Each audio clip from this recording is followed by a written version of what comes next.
Happy 37th birthday kay Rodjon Cruz na isinilang noong October 10, 1987. Siya ay unang nakilala bilang isa sa mga host ng children's magazine show na 5 and Up kasama ang nakababatang kapatid niya na si Raver Cruz.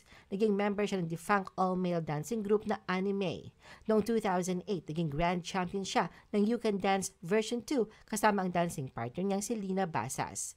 Noong 2008, si Rodjon ay naikast bilang si Jake Perez sa teen drama ng TV5 na Lip Gloss.